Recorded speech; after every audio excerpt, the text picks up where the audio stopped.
And what is outside your comfort zone that you need to consider? What may God be calling you to do that's outside your comfort zone? Let me share a quick story with you. And on the one hand, it's unfair for me to share these stories because I think there's something unusual about the way this happens to me. But on the other hand, I think part of the reason this happens to me is because I've learned to say yes when God nudges in these areas. I've mentioned to many of you before that the weirdest things happen. I have people come up to me, complete strangers, who will start sharing their life story with me. And I'm not saying that you should expect that necessarily, but I can tell you that over the years, I realize now that I've learned to respond to that affirmatively. As someone begins to say something, I have a choice to look at them or think about them or not. I went to McDonald's the other day. Took my kids somewhere, and I'm at McDonald's, and I'm actually chatting online with my wife. And at one point, I said to my wife, this guy just sat down next to me, and this is what he said. And I typed to her what he said, and she wrote back and said, sounds like one of those conversations. I'll leave you to it. I had a choice. I could have ignored the guy. I could have dismissed the guy. But God nudged. Just go outside your comfort zone. Just say hello. Just respond. So I'm sitting at McDonald's. This guy walks in. This is McDonald's in Albuquerque down by the campus. This guy walks in, and he grabs his food. And this is the other thing. I am way off in a corner. I am around the corner from the counter where the food is. In fact, I intentionally picked an isolated spot, okay? I was trying to be secret. So I'm over there, and this guy, he gets his food, and he makes a beeline right to the table right next to me. There are 96 tables that nobody's sitting at. So he sits down at the table right next to me, and he turns to me, and in very foul language, which I will not try to replicate in any fashion, all right? But laced with obscenities of the worst kind. And you got to hear this, because these obscenities are here, but this is the content. This is what he says. This was what keyed my wife and I off. This was not a normal conversation.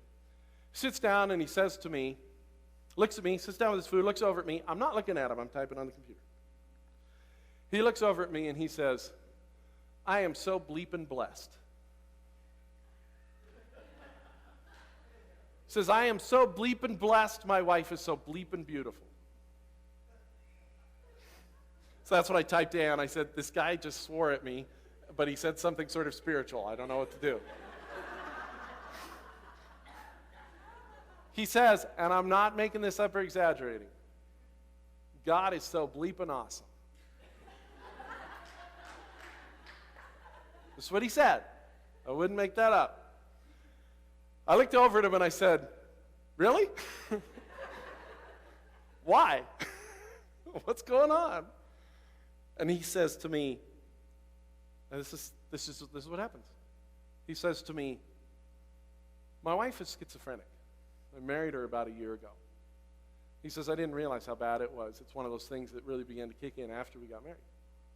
And she's schizophrenic. And she forgets to take her medication or refuses to take it frequently. And I'm pulling my hair out. This is the follow-up to being blessed. This is so strange. And I'm pulling my hair out trying to figure out what to do. He says, my mother-in-law says to me today, my mother-in-law, my wife's mother, says to me today, just leave her. I understand. Just leave her. She's too much. He says, I told her no. I told her no because my wife is bleeping beautiful and God is bleeping awesome. I began to realize this guy's not being irreverent. He's not intending to be irreverent. This is a guy, as he talked further, it's clear he's a very young Christian. He's gotten saved since he got married. He's going to a Calvary church. This is just the way he talks. This is how he expresses things. But the content is there, but he has nobody to talk to. And I can just imagine at that moment on that day in that restaurant, let's just be honest, there are very few people he could say that phrase to that wouldn't be offended for one reason or the other. Right? Do you see that? He's talking to his secular friends. They're going to say, what are you saying? God, that's a dirty word. He's talking to a lot of Christians. They're like, I'm not talking to this guy. He's swearing about God. All he needed that day. I didn't know where it was going. I was not ready to sign up to counsel this guy, or, we're just chatting.